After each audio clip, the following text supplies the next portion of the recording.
সকলোকক সুপ্ৰভাত জনাইছোঁ, লগতে নমস্কাৰ জনাইছোঁ। আজিৰ এটি সৰু টপিক, প্ৰাক শংকৰী যুগৰ এগৰাকী উল্লেখযোগ্য কবি আছিলে হেম সৰস্বতী।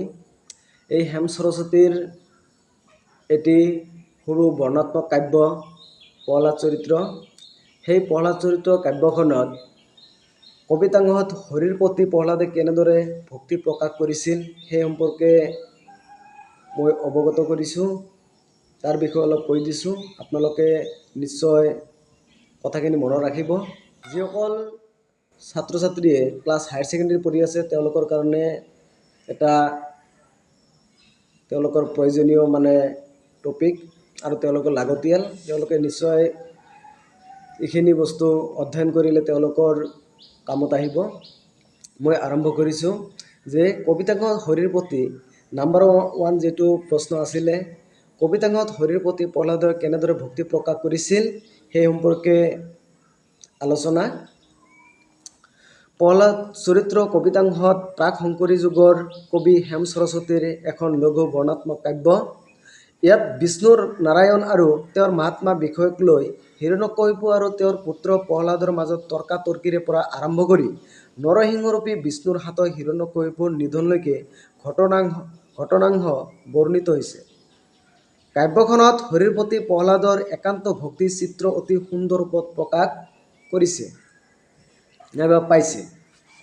কবিতাংশ বৰ্ণনা অনুসৰি দৈত্যৰাজ হিৰণ্যকশিপুৰ বিষ্ণুৰ প্ৰতি অভক্ত হৈ পুত্ৰ প্ৰহ্লাদকো বিষ্ণুৰ প্ৰতি বিমুখ হ'বলৈ হেঁচা প্ৰয়োগ কৰিছে।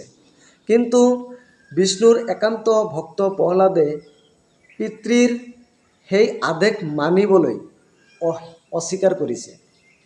প্ৰহ্লাদে কৈছে যে হৰিৰ প্ৰতি বিমুখ হোৱাটো তেওঁৰ কাৰণে অসম্ভৱ, কিয়নো প্ৰহ্লাদৰ বাবে তথা সমগ্ৰ জগতখনৰ বাবে মাধৱেই বিষ্ণুৱে পিতৃ মাতৃ আৰু প্ৰাণ স্বৰূপ। হৰি অবিহনে এই জগতৰ আন কোনো পৰম বন্ধু নাই। প্ৰহ্লাদৰ দৃষ্টি জগতৰ জল থল গিৰিবন আনকি গছ ভোজ প্ৰাণী আদি সকলোতে বিষ্ণু নাৰায়ণ অন্তৰ্যামী ৰূপত আছে। কিন্তু হিৰণ্যকশিপু চকু থাকিলেও অন্ধ, শুদ্ধ জ্ঞানৰ অভাৱ, তেওঁ বিষ্ণুৰ মহিমা উপলব্ধ কৰিব পৰা নাই। পাপ আৰু পুণ্যৰ ফল হিচাপে মানুহেই সুখ দুখ ভোগ কৰিবলগীয়া হয়। যিজনে পূৰ্বতে যি ধৰণৰ কৰ্ম কৰে সেই অনুসৰি তেওঁলোকে ফল লাভ কৰে। গতিকে ভাল কামত ভাল ফল হয় আৰু বেয়া কামত বেয়া হয়। প্ৰহ্লাদে পিতাকক কৈছিল যে আচাৰ আচৰণ হৰি অৰ্থাৎ বিষ্ণু ভিন ভিন যেন থাকিলেও তেওঁৰ বিচাৰ সদায় একে। সেইবাবে জীৱজগতৰ মাজত যেনেকৈ হৰি ব্যক্ত স্ফটিক স্তম্ভ বা শিল বালিৰ মাজতো তেওঁ ভক্ত প্ৰহ্লাদে একমত এক প্ৰাণ হৈ বিষ্ণুৰ ওচৰত নিজকে সমৰ্পণ কৰিছিল।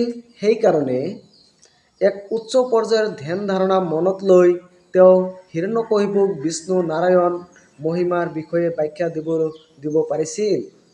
নিজ পিতৃ হিৰণ্যকশিপু নানা বুজনি তৰ্জন গৰ্জন